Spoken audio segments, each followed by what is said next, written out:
Imagine being one of the first car companies, one of the best car companies, one of the most iconic car companies, and then at the height of your fame, you blow $4 billion on a single, terrible car. That's exactly what the Ford Motor Company did in 1958. They built a car so bad that if you know its name today, it's probably because you played the crossword. 5-letter word for auto flop. E-D-S-E-L. Edsel. The flop of all flops. The car that nearly bankrupted Ford. A car so ill-fated, it destroyed the legacy of the man it was named after. Can a car be cursed? How can billions of dollars go into the design, launch, and marketing of a vehicle only for it to be, not good? Today on Past Gas, we're talking about one of the biggest disasters in automotive history, the Ford Edsel. A car built by committees. For committees? That can't be right, because committees can't drive cars. At least not on Earth. Those who don't study flops are doomed to repeatedly drive them. What's a 7-letter answer for a radio show you download off the internet?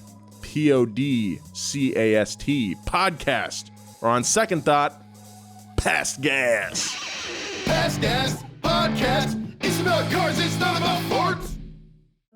What's up, guys? I got my Valvoline hat on. You know what that means. Valvoline has sponsored this episode. Valvoline is the original motor oil. Not only were they the first patented motor oil brand, they've also had many firsts in the industry, like the first high mileage oil, the first synthetic blend, and the first racing oil.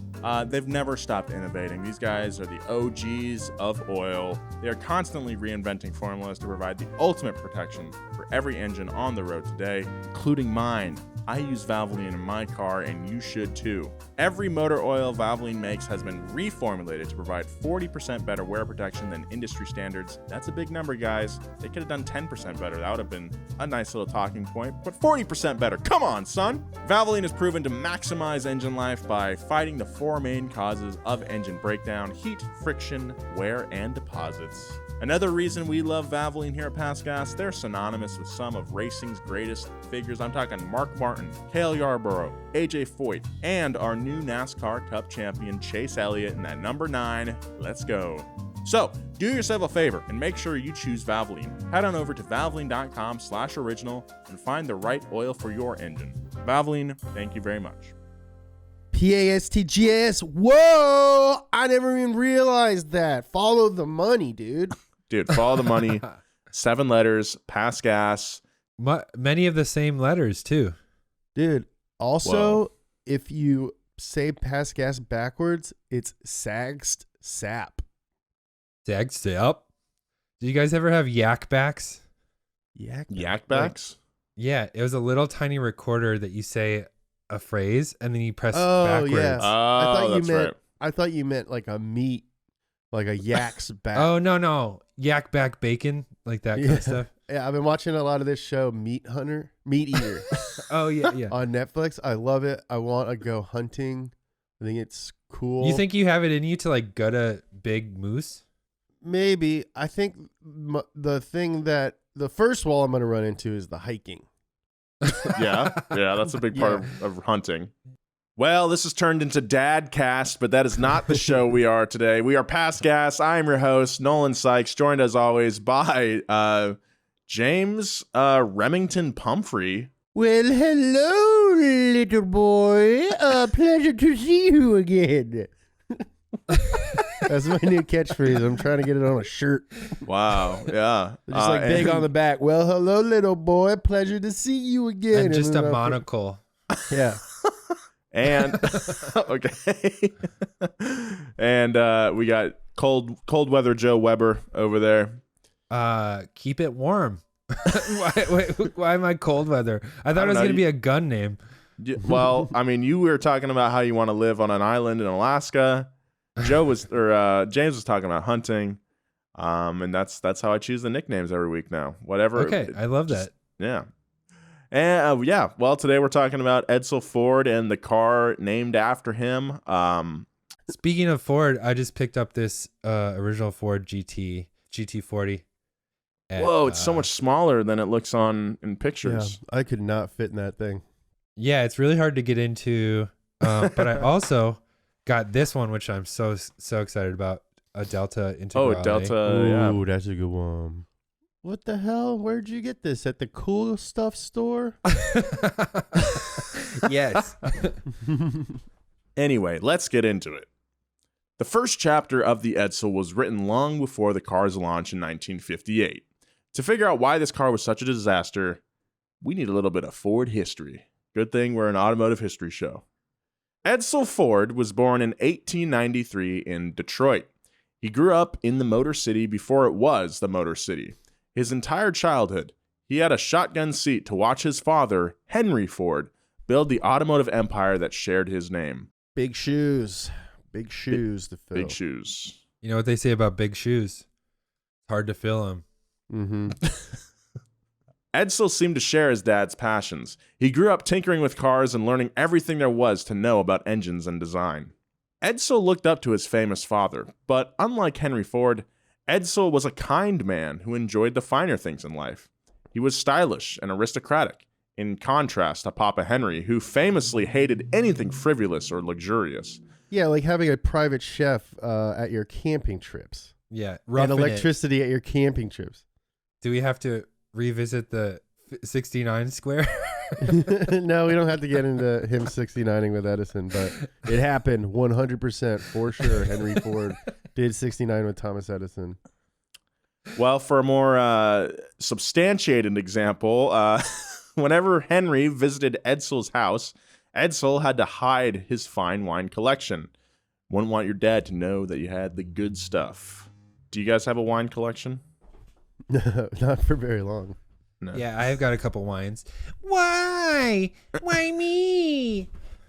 Sorry, that was really bad. We're keeping that. Edsel believed that the Ford Motor Company needed to look towards the future, but his father was increasingly obsessed with the past. For instance, anyone who mentioned decommissioning the Model T was fired. Why would you even Yeah, think about doing that if mention you're it, like, man. yeah. Well, at this point, it's a pretty old car. Although their relationship was what we might call today toxic, Henry Ford still taught his son how to run the company. Henry Ford started the Ford Motor Company in 1903, and in 1919, Henry stepped down and named Edsel president of the company. Edsel knew what the future of Ford would be. In a sense, he was the future of Ford. Although he ran the company for a time, he never reached the bright future he dreamed of. Edsel died of stomach cancer on May 26, 1943, 4 years before his father died in 1947. Dang. Even though he died young, Edsel still managed to create a lasting legacy at Ford. Edsel was a talented designer, pushing the company to look beyond the Model T, at least when his dad wasn't in the room. It was Edsel's idea, for example, to buy Lincoln, a move that paid literal dividends for Ford stockholders. And Edsel is the reason the Lincoln Mercury division of Ford was even started. Without him, Henry Ford would have stuck to the Model T and the company would have never expanded. Edsel also loved foreign sports cars and was the first person in the US to own an MG.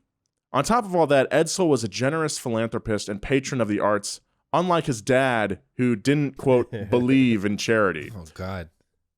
Edsel was so interested in exploration, he helped finance Richard Byrd's flights to the North Pole and Antarctica.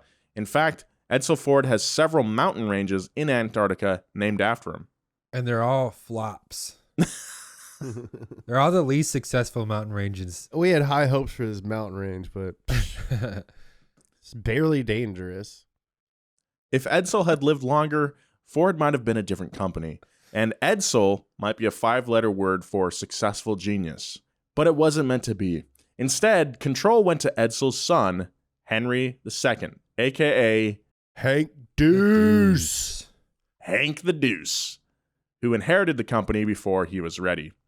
Hank took the company public and brought in bureaucrats to help run Ford. Henry II also did his father possibly the worst disservice imaginable by naming the biggest flop in car history after him, the Edsel. In 1945, it was Henry II, Hank the Deuce, who became president of Ford. Henry had two incredible nicknames, HF2 and Hank the Deuce. The aforementioned. HF2, I think that's borderline good. Hank the Deuce, legitimate, incredible. Yeah. It means poops. I was yesterday I was driving home and thinking like, what if like I didn't use my full name? Like instead of going by Nolan J. Sykes, I was like, yeah, what's up? I'm the Edge, and this is Wheelhouse. Or like, yeah. I think if you came in with it, Yeah. like it may have hindered your trajectory here. It may have like influenced our opinion on you, changed it a little bit. If your name was like Bulldog. Yeah. If your name was Bulldog and you're like, yo, my name's Nolan, but like everybody, even my mom, my grandma call me Bulldog, I'd be like, hell yeah, that's tight. And then pretty tight. I think you would still probably host Wheelhouse. Bulldog. I'm Bulldog and this is Wheelhouse. While Edsel was more of a nice guy, HF2 inherited his grandpa's ruthlessness. Lee Iacocca called him 95% a jerk. A very high percentage. Dude, Lee Iacocca is so cool. That guy's 95% a jerk. Edsel Ford was always supposed to be the heir apparent, but he was dead. Meanwhile, Henry Ford, or Hank the Uno, the first Henry Ford, the main guy, was now a senile, delusional old man who had to be forcibly shut out of the company before he ran it into the ground. When Henry Ford II took over Ford, the company was on the brink of failure. You gotta take the keys away sometimes. You know, you don't want Grandpa hopping in the Taurus and driving down 3rd Street Promenade. Yeah, sometimes you just gotta put Grandpa onto a sheet of ice and push him out into the ocean. You know what I mean? What? Henry Ford had never believed in restructuring or corporate organizing. He had been a king in charge of his own kingdom. Luckily, like many jerks, Henry II had a talent for business, and the Ford Motor Company also got lucky, both from booming post-World War II economy and the disarray of one of their biggest Detroit rivals, Chrysler. Henry II realized he needed to copy what Ford's biggest competitor, General Motors, was doing and run a business, not a kingdom.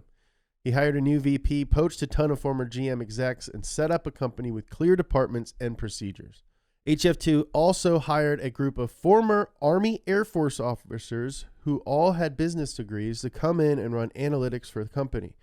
They became known as the Whiz Kids because when they first showed up, they started asking all the older employees tons of questions to get to know the business.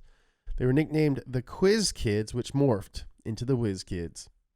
He also set up an actual finance department because in his grandfather's time, again, it was chaos. For example, in one department, costs were estimated by weighing stacks of invoices. Okay? Huh. It's not even cash, like invoices. Like one could be $2 and one could be like $25,000. That's what they I'm weigh thinking. the same. What the hell? Like if you're weighing change, I get it. You can probably get pretty close. In another department, there's just a big jar of money. And they would guess how much money was in the jar. Guess the profit this year. Yeah, guess the profit this year. Is this a company that just makes, like, prioritizes nicknames? They didn't have a finance department, but they did have a huge nicknames department. Yeah. All these kids are called the Whiz Kids. They're the Quiz Hank Kids. the Deuce. His name is HF2. Until Henry II, no one at Ford knew the exact cost to make one of their cars. Oh my God. Can you imagine? Still, there were some problems lurking with Henry II's management's style. The whiz kids he hired were all business people who didn't really care about cars or understand the magic of Ford. If the conversation wasn't about profit and loss, they were at a loss themselves. This led to a growing chasm between the whiz kids at Ford on the money side and the engineers and the designers making products. Finance bros versus car guys. Classic rivalry. By the late 1940s, the cars at Ford were all subject to so-called cost analysis, meaning a vehicle like the Continental, a car Edsel Ford had loved, was dropped because cost to build versus profit just didn't add up. Interesting. I mean, they would bring back the Continental in the 60s, but I didn't know that's why. Henry II also saw there was a need for cars in the medium price field. By 1949, he had set up a committee to figure out how to fill the gap for a mid-price car, but it led to almost a decade of the committee just talking and setting up more committees. Oh, God. At least when Henry Ford had been the dictator of the company, he could make a decision and go with it. The red tape was growing, and nobody had the authority to hack a path through it. Ford also watched as GM continued to occupy the #1 spot in the industry. One of the big reasons GM was turning such a profit was because they had figured out how they could use the same body for different models of cars. In 1939, all Ford cars were still using unique body shells. This meant a lot more time, energy, and money went into each different type of Ford car. Meanwhile, GM simplified its product line and made more money with less cost. Smart. That's how you do it. Yeah, okay. Just quick finance lesson from Big Bro. You want to spend less money and make more. Yeah, you don't have to be a whiz kid to figure that one out. Einstein. Yeah, Einstein. Didn't we? Is it on this show we decided that being called Einstein is worse than being called Duncan? Yeah, I think so. Ford's biggest advantage was still their mass market cars. The Ford legacy had been built on the cheap Model T, the car for every man. But Henry Ford II knew these cheap cars didn't turn the same profit. He knew they needed something in the middle to appeal to Americans who, especially after World War II, had a little extra money to burn. In 1955, two execs with Ford came up with a plan to compete with Buick and Chrysler. They proposed a whole new brand for Ford, a car for the upper end of the medium price field. They called it the experimental car or the E-car. Henry II had a strategy now. He just needed to execute it. Well, they already messed up because they didn't call it the X car. We all know that. X means experimental. It's not experimental if you use the E. By the 1950s, Hank the Deuce made a big decision. He took the company public. To please stockholders, HF2 and his whiz kids decided they needed their E-car to compete with GM and Chrysler in the middle market. So what does this committee come up with in terms of design? A tribute to his fallen father, codenamed the Edsel. If you haven't seen a photo of the Edsel, its most distinguishing feature is the vertical grille. Ford did this because it was different from other American cars. GM used all horizontal grilles, and the vertical grille was reminiscent of old classic European cars like Rolls-Royce, Jaguar, and Mercedes-Benz. But what about the rest of the car? What did that committee of designers come up with? If you haven't seen an Edsel, it looks like a cartoon version of a slick 1950s car. With a big honking fish mouth on the front. Big carp mouth. It's got real new BMW vibes.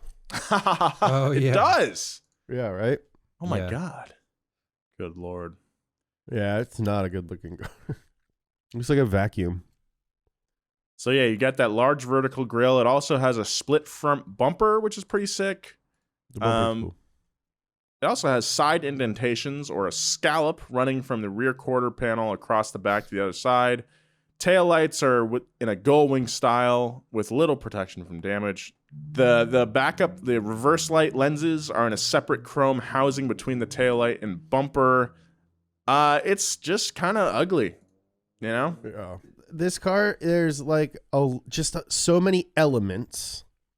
And There's a lot going on. It's just too many cooks. Like there's no vision of what a car should look like. It's like, well, what if we did this? Well, what if we did this? Yes, oh, what if we had this? Maybe we had this. Oh, yeah, blah, blah, blah. And this is what you get when you design by committee. A good analogy is they call improv art by committee. Mm-hmm. And a lot of improv is really bad. I'd say most improv is really bad. I love ugly cars. And I know. This is a bit much. It's a bit much for me, this Edsel. The Edsel had a few different body style options. The larger options were dubbed the Citation and the Corsair. And the smaller options were the Pacer and Ranger. There was a 2-door hardtop version, a 4-door sedan, or 2-door convertible. Corsair was the same, but no convertible option. Just a lot of cars. A lot of 2-door, 4-door sedans, a lot of convertibles. Citation's a horrible name for a car. I hate Citation as a name. Like, why? Like, hey, The new Ford parking ticket. Yeah. You know, like what? Why would you do that? Ruin your day in a new Ford Citation. Ford really wanted to cover all their bases by having a bunch of different options that were all extremely ugly. The problem is that the team whose job it was to design this car overthought the whole thing, as we mentioned.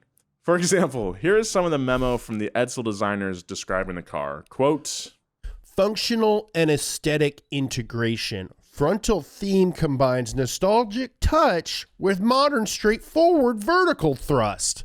Side rear unification creates a novel feeling of harmonious relationship and apparent increase in length from a 3/4 rear view.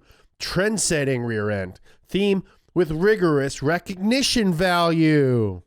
that's a lot of corporate jargon. Kidding me? It sounds like it was translated from another language. Yeah. It does, but also it's just kind of funny because this actually sounds like language you'd hear in like a modern press release for a new car. Yeah. It hasn't changed at all.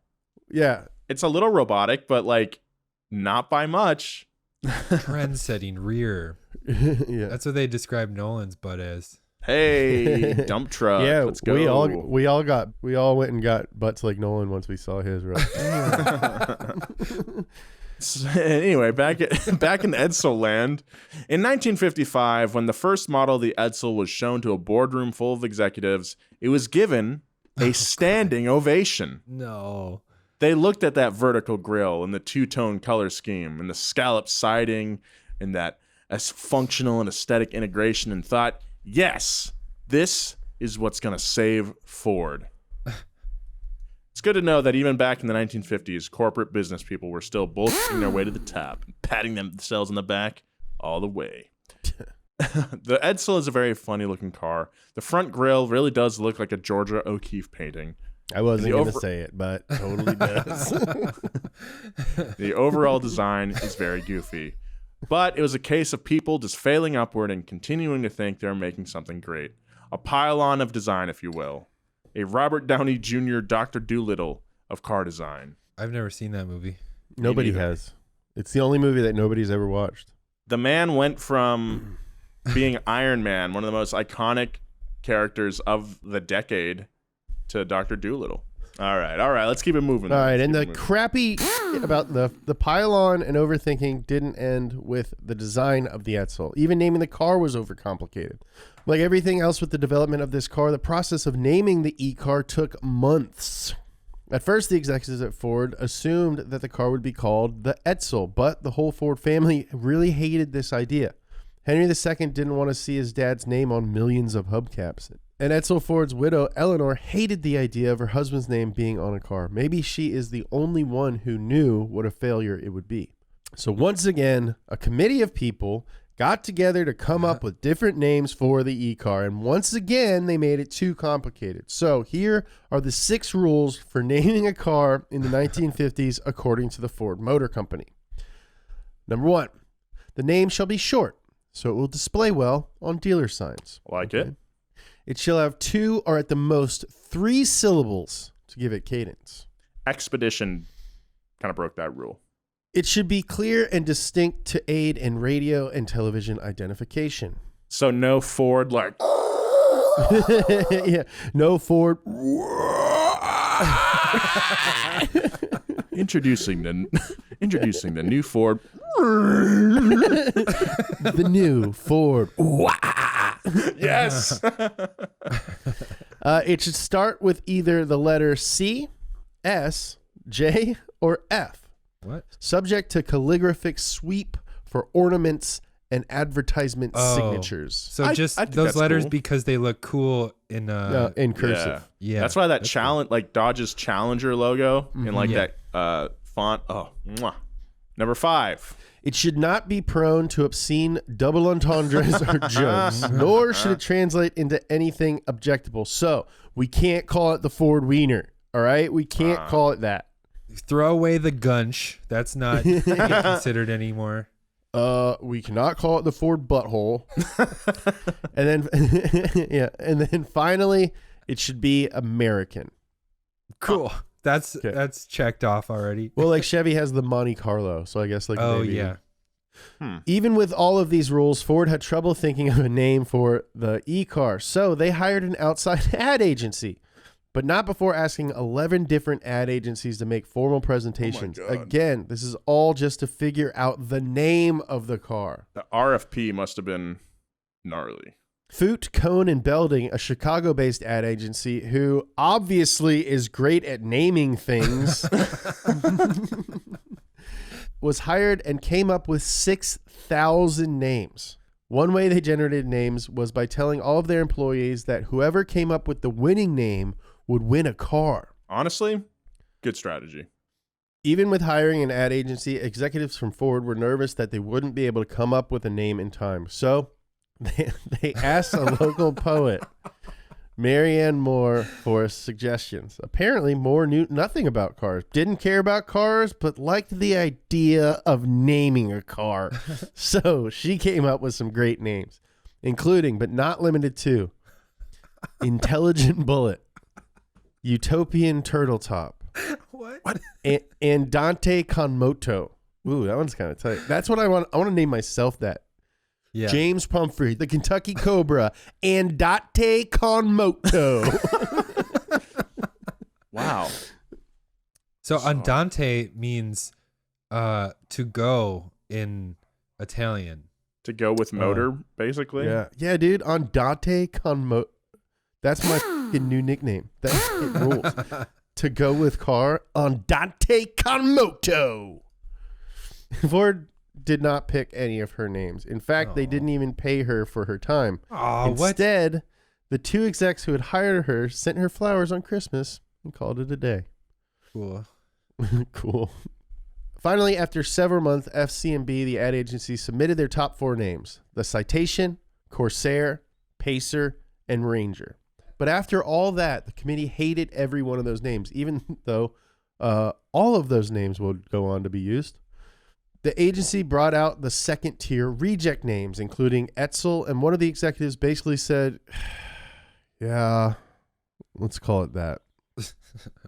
When they asked Henry II a second time to use his dad's name, he must have been sick of wasting time and money because he was just like, you know what? Okay. That's how we name all of our shows.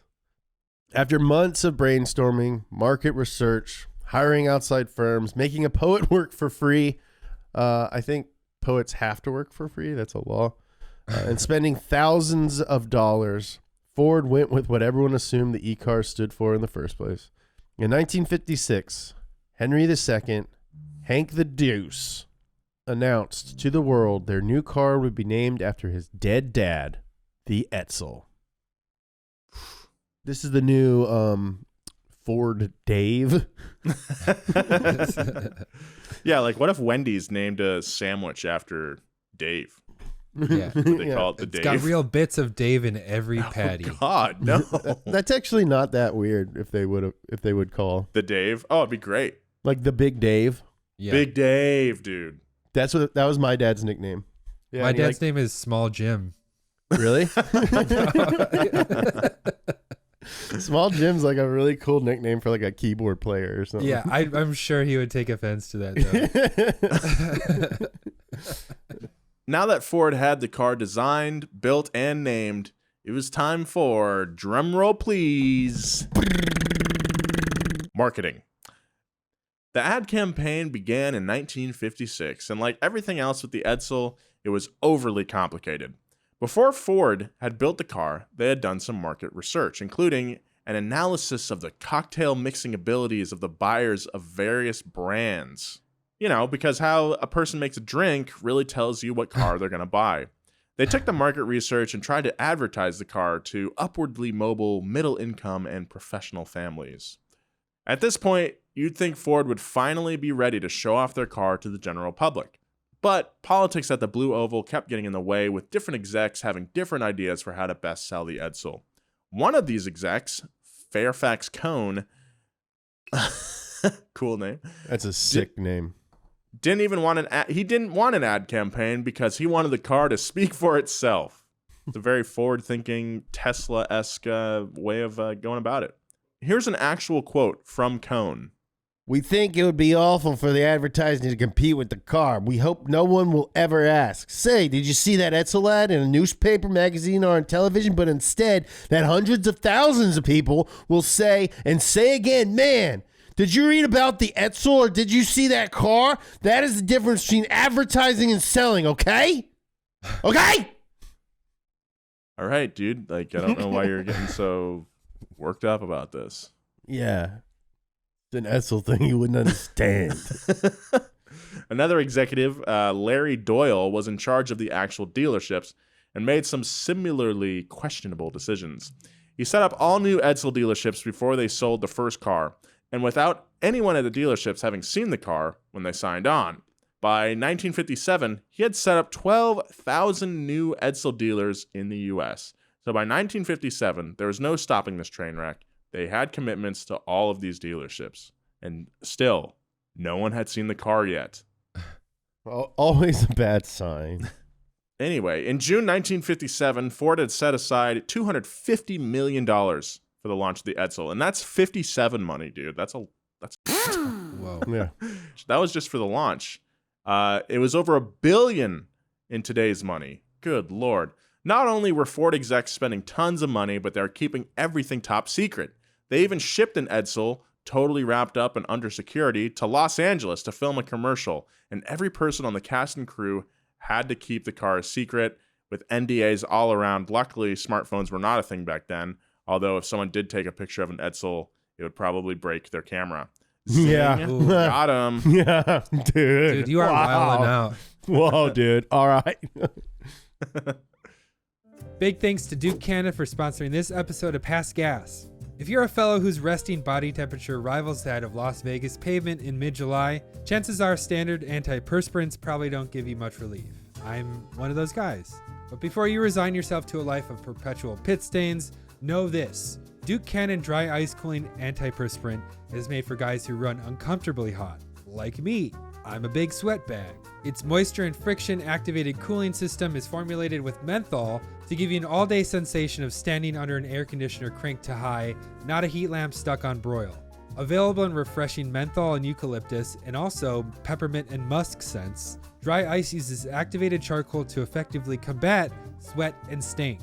And with the absolute highest level of odor and wetness protection allowable, you'll last longer in the heat, and your t-shirts will too. As like a sweaty guy, I really like Duke Cannon products. They really keep me cool, they really keep me dry, and that's something I can't say about normal antiperspirants. Personally, I'm a big fan of Duke Cannon's menthol and eucalyptus antiperspirant. I love the scent, I love the cooling feeling of the menthol. If your internal thermostat feels like it's perpetually set to sauna, pick up a stick of Duke Cannon Dry Ice Cooling Antiperspirant. It'll feel as refreshing as jumping naked into a frigid lake, without the risk of frostbite to your undercarriage. That's something I worry about. It's on my mind constantly.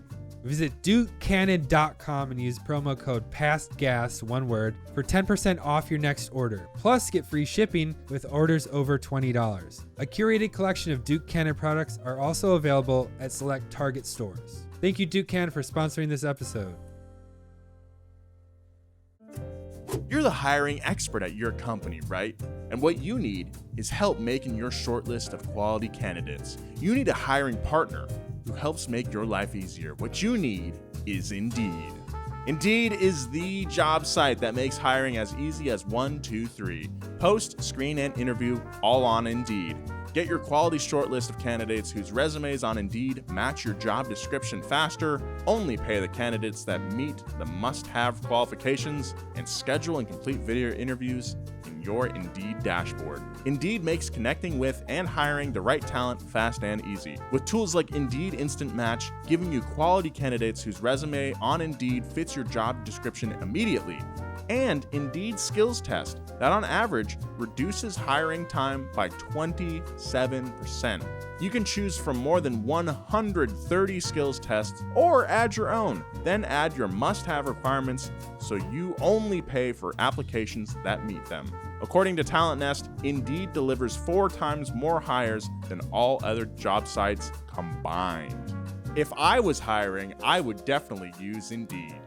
Get started right now with a free $75 sponsored job credit to upgrade your job post at Indeed.com/pastgas. Get a $75 credit at Indeed.com/pastgas. Indeed.com/pastgas. Offer valid through June 30th. Terms and conditions apply.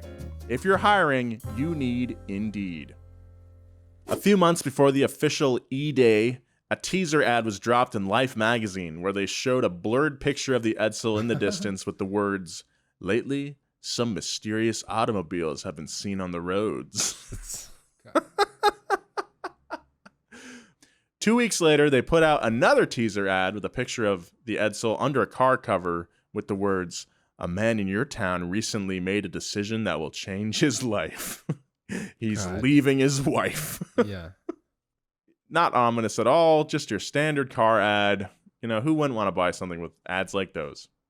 By spring of 1957, Ford was doing everything to heighten the mystery of the Edsel. Ford's new public relations director, Gail Warnock, even went on a speaking tour with a few other Ford execs where they developed a multimedia spectacular that cost $5,000 each time it was presented. It was a presentation where they didn't even show the actual car.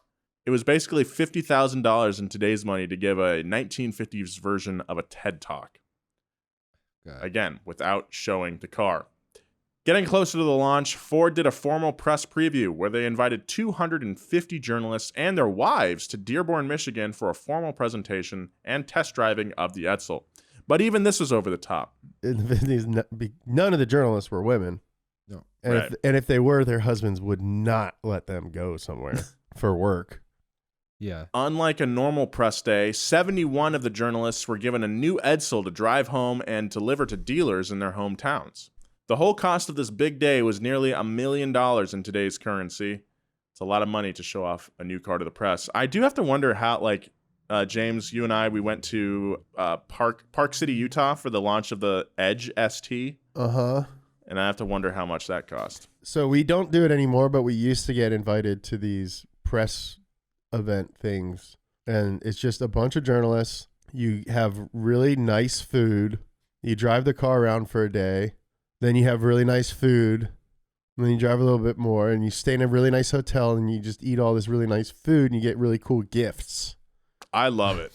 It's I it's love one these of press the. events. It was a fun perk. It was a lot of fun. Those were the days. Anyway, to make matters worse, for the Edsel reveal, the stunt didn't even work that well. A few journalists given Edsels to drive home didn't make it. They got into car accidents. One of the car's brakes didn't work. One car's oil pan fell out and the engine froze. And one journalist was driven off the road by another driver trying to get a look at the new Ford mystery car. What a disaster. The last one wasn't their fault. No, but it's still not good. No. Another big publicity stunt for the launch was the Edsel Show, a television special where Ford spent $400,000 to promote the new Edsel cars. It was a 1-hour variety show that featured Ed Sullivan, Bing Crosby, and Frank Sinatra, just to name a few. But this didn't really help the sales of the Edsel. However, it did get nominated for an Emmy. Wow. So that's pretty cool. They should have done a Mr. Ed crossover, a Mr. Edsel, where they made a talking Edsel. Oh, yeah. Yeah, And it's got the Mr. big Ed. mouth. Yeah. Does it have room for my falls? Is that how Mr. Ed speaks? Yeah, Wilbur. Oh, yeah. He's slower. Oh, And he doesn't go. he talks like Johnny Cash. This is such relevant. bit. Like no one under the age of 30 knows what we're talking about. But This show is remember- almost 100 years old. It's like 80. Luckily, even if Ford was botching the rollout, design, and naming of the Edsel, they still knew how to make a car. Kind of. The most redeeming feature of the Edsel was the engine. To quote the book Disaster in Dearborn, the E475 engine was based on the Lincoln Mercury 430 cubic inch V8 using the same stroke with a smaller bore to give it a reduced displacement of 410 cubic inches. In that form, the engine was unique to the Edsel. It was also unique in that it had a new 3-state dual thermostat cooling system. This system, although presenting maintenance problems later, offered faster engine warm-up, increased fuel economy, and longer engine life. I mean, that's a massive engine. It's a big old boy. Yeah, it's a. Once again, the problem wasn't the engine or the making of the car. It was all the overcomplicating. Some of the add-on features were over the top, like the touch lubrication that let a driver lube the chassis with a touch of a control knob on the dash. What? Lube the chassis. Lube the chassis. I gotta look this up. Edsel touch lubrication. Yeah, this is mate. Want to go incognito on this one, Nolan? What does lube the chassis mean? So if you're driving along and you hear like your suspension squeaking, you can be like squish, and then no more squeaking. No, James, lube too much. Some of the add-on features were over the top, like the touch lubrication that let a driver lube the chassis with a touch of a control knob on the dash. Okay, so according to Haggerty, the auto lube system sent grease from a reservoir under the hood through a network of lines to each grease point in the front suspension. All the driver needed to do was push the button once a day while driving. You got squeak-free front suspenny. But once a day, though, that's like kind of that's a lot. hassle. Yeah. No one said being at the top was easy. Bah. The standard features were not great either. They put the controls for the push-button automatic transmission on the steering wheel where the horns were normally located. So drivers who were used to driving normal cars would think that they were honking the horn, but ended up shifting gears. Oh, no. Oh, wow. Not even the taillights were good. They were boomerang shaped and positioned almost in reverse. So at a distance, they looked like arrows pointing in opposite directions. So when you put on the left turn signal, the arrow looked like it was pointing right. The customers could also customize their Edsel, maybe a little bit too much. They could add features, change the two-tone paint colors, add luxury trims. You could have a 2-door, a 4-door, a hardtop, soft top. Ford was desperately trying to impress and break into this medium price market. Just trying to do too many things all at once. Yeah, a little bit thirsty. Yeah, it's like it's like when you start drawing a picture or like writing a story with like one word at a time, and then you pass it like to the next person, and you get it back, and it's nonsense, but it's fun. It's fun, but it's nonsense. I feel like Ford is still doing this like with the Bronco. Like there are so many options you can get with it. Yeah. That makes sense though, because the Bronco, like the off-road market is like very aftermarket centric. Yeah, like I think back then aftermarket and modifying your car wasn't as much of a thing as it is now. Yeah. So how did the Edsel and Ford do when it was finally released to the public? Well, Americans had mixed feelings. After all the buildup and anticipation, when people finally saw the Edsel with its vertical grille, they were unimpressed. Some people hated it so much that they said it looked like an Oldsmobile sucking on a lemon. Others called it the horse collar. And yes, some people did compare it to a vagina. Can't blame them. This episode has like the most sick burns I've never heard per capita. It's like, this guy's 95% jerk. Look at that horse collar over there. Even the Ford execs knew it was a flop. At the big launch party thrown at Edsel headquarters, legend has it that McNamara, the top-level executive of Ford, told the head of the ad agency that they had hired Fairfax Cohn. Quote, "Of course you realize you're going to have to let all these people go. We've decided to discontinue the Edsel." Robert McNamara would go on to be the Secretary of Defense. Whoa. Wow. The Ford Motor Company had made the ad company build an office in Detroit just to handle the Edsel account. They had set up an entire division just for the Edsel. They had set up 1,200 dealerships. And day one of the launch, at the party, they shut it down. Sheesh. Sheesh. Sheesh. Robert McNamara, one of the former Whiz Kids, was in charge of Ford's car and truck division. Right at the launch of the Edsel, the guy in charge had no real love for cars. McNamara cared only about profit and numbers, and the Edsel did not deliver profit or numbers. The Edsel was already cursed by its name by committee, goofy design by committee, marketing by mystery and surprise, and finally, the year it was released, the stock market crashed. Oh, no. On E-Day, 6,500 cars were sold. But by the end of the month, the sales dipped, and the projected sales were around 10,000 cars per year, which is half of what the company had planned for. The press also hated the Edsel. Consumer Reports said, the luxury-loaded Edsel will certainly please anyone who's confused gadgetry with true luxury. Ooh. Nice. That guy's a snob. In 1958, Car Life ran the headline, Edsel, Ford's biggest flop? Not a great first year for any new car. No. Big thanks to BetterHelp for sponsoring this episode of Past Gas. Something I've been thinking about a lot lately is what interferes with my happiness. I mean, what interferes with your happiness? Is it stress? Is it anxiety? Is it work? It could be a bunch of different issues. Is it stopping you from achieving your goals? Well, that's why BetterHelp is so cool. They'll assess your needs and match you with your own licensed professional therapist.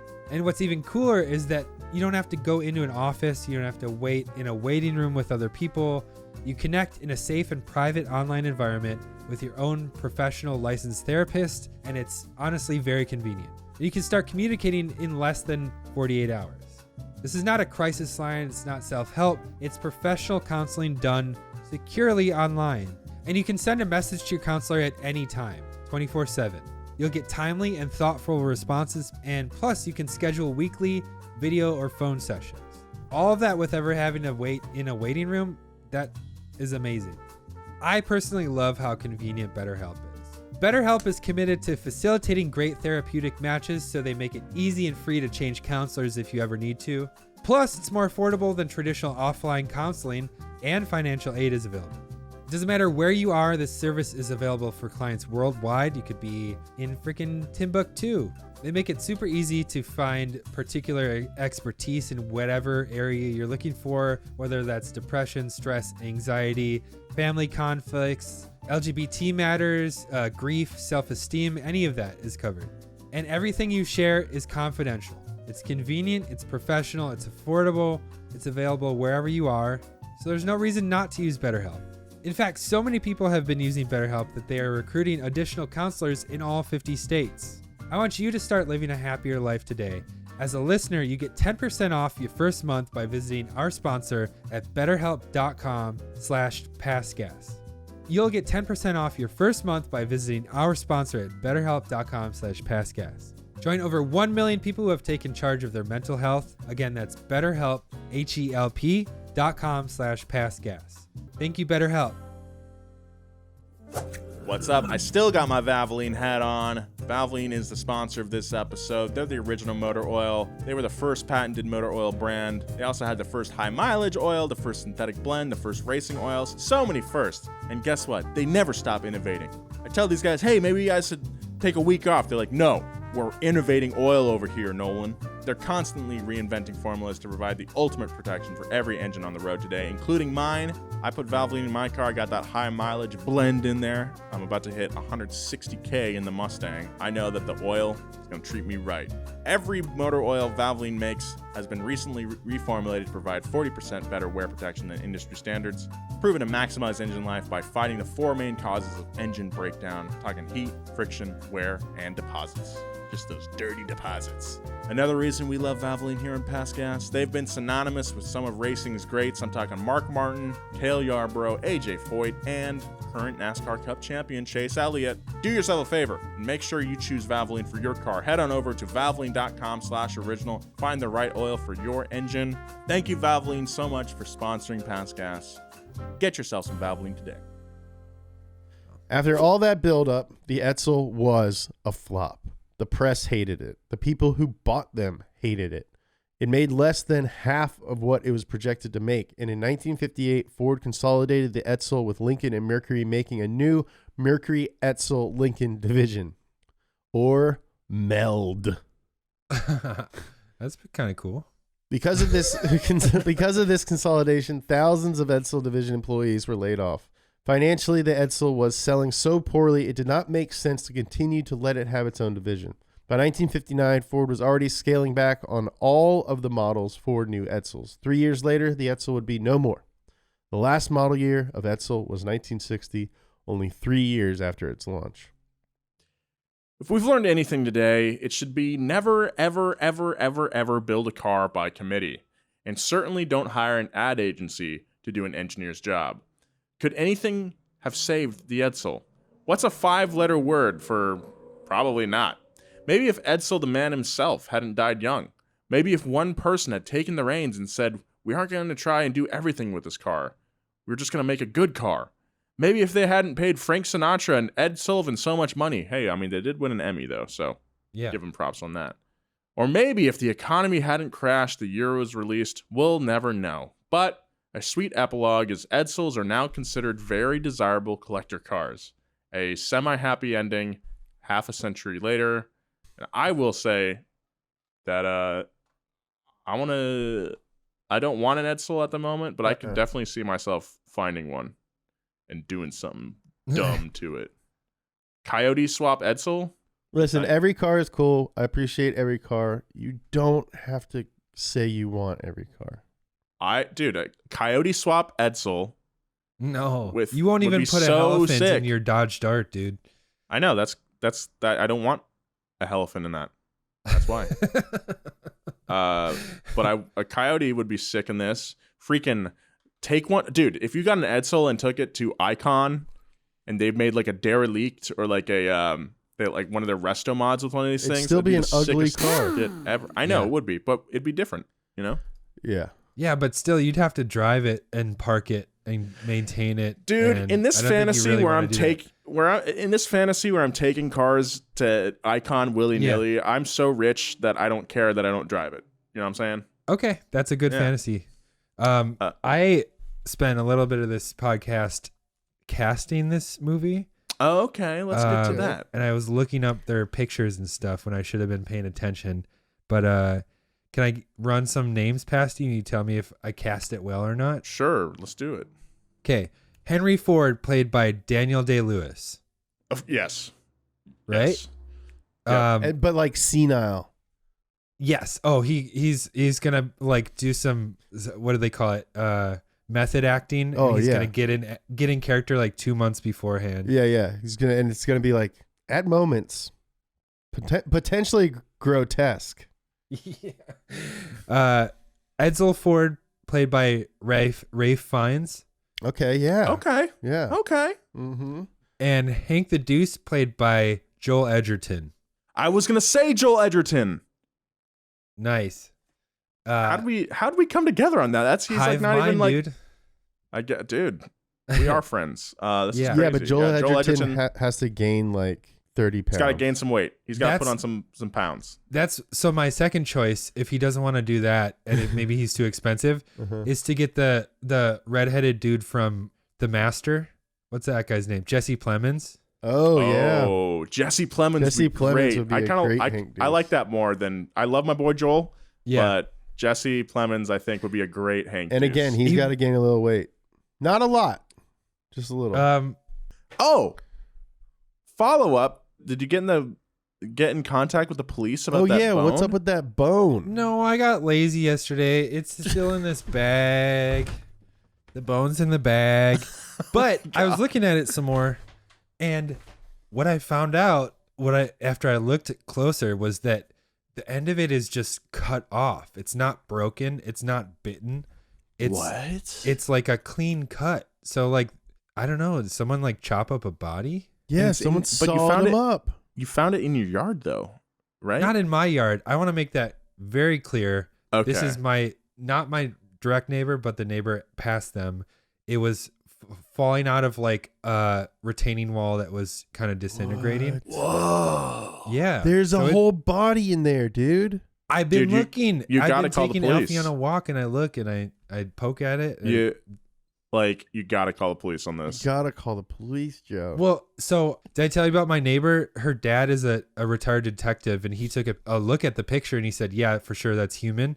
Yeah. But he said if you call them, they're not going to come just pick it up. So I have to go to a cop station, and I hate talking to cops. Yeah, you gotta go to the cop store. Yeah, why is it so hard to solve a murder these days? I tell you, I should turn it over to Karen Kilgariff, and she'll figure it out. That is a good another podcast. Femur talk. Just Joe finds a bone and we just go down that rabbit hole. We make very little progress each week where it's like, Joe, you still have the bone, dude? I'm scared. All right, so that is Past Gas for this week. Give us a review or tell a friend. It helps us make more of these episodes. If you want to hear more episodes about car flops, let us know in the comments. We're always taking episode suggestions. Yeah, just thank you so much for listening. It really does mean a lot. Follow James on all social media at James Pumphrey. Follow Joe at Joe G. Weber. Let's get his numbers up. Follow me at Nolan J. Sykes, and follow Donut. Check out the Donut YouTube channel if you've never watched our videos. Donut Media on YouTube. Check it out. Be kind. Keep it juiced. I love you. See you next time.